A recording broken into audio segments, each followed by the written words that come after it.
First Minister Alex Salmond has officially launched the SNP's campaign for the Glasgow East by-election.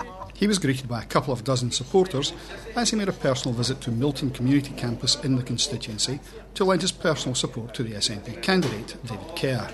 Mr Salmond told journalists the by-election was a two-horse race between the SNP and Labour. He said it was going to be a brammer of a contest.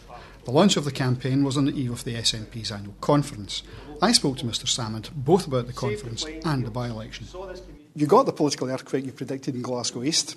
Are you going to repeat that success in North East? Well, we can win this seat. And one of the advantages of winning Glasgow East last year, or for example winning the local government by-election in Milton here in 2006, is people know we can win in Glasgow.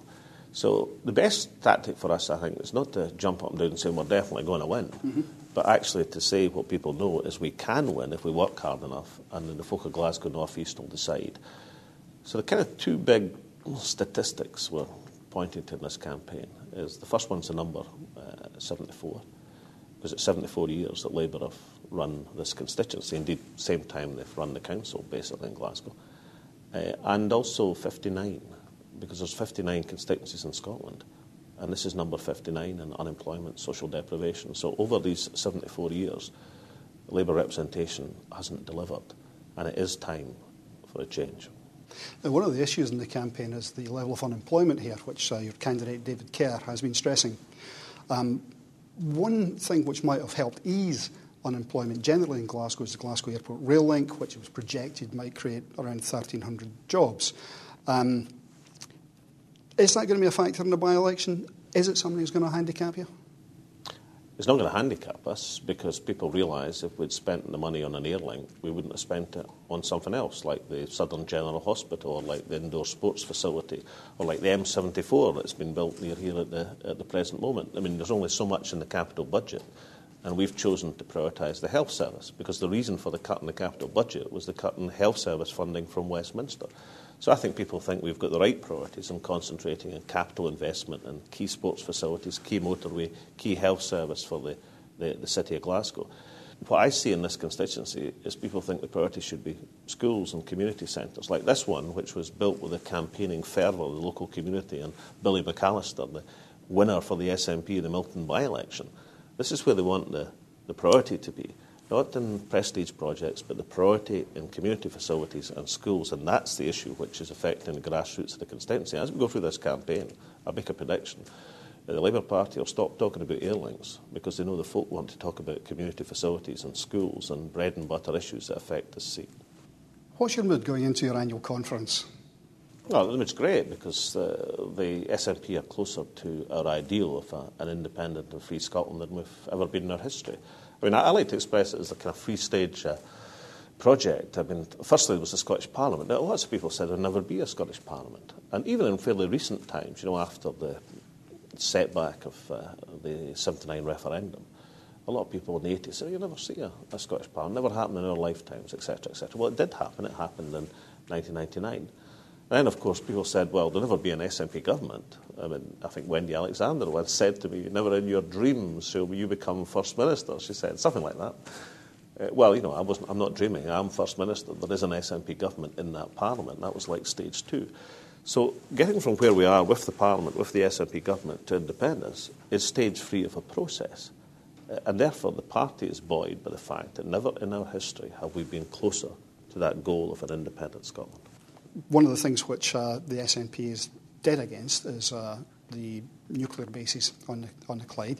But I see one resolution at conference notes with concern, a report which says 3,000 public sector jobs in Scotland could be at risk if finance for the renewal of Trident is diverted from existing public expenditure.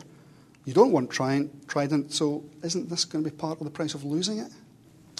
No, we don't want Trident because we're going to have nuclear missiles based in Scotland. If we have say over that, Scotland is going to have no nuclear missiles. I mean, the correct number of Trident submarines is not 4 or 3, it's 0.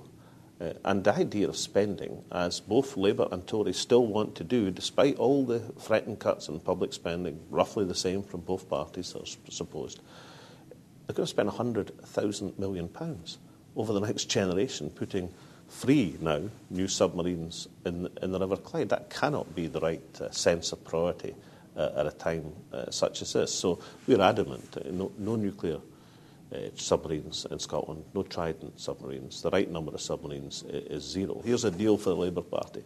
They cancel Trident, give us the capital, and we'll go ahead with Garrel and many other capital schemes that I'd like to see.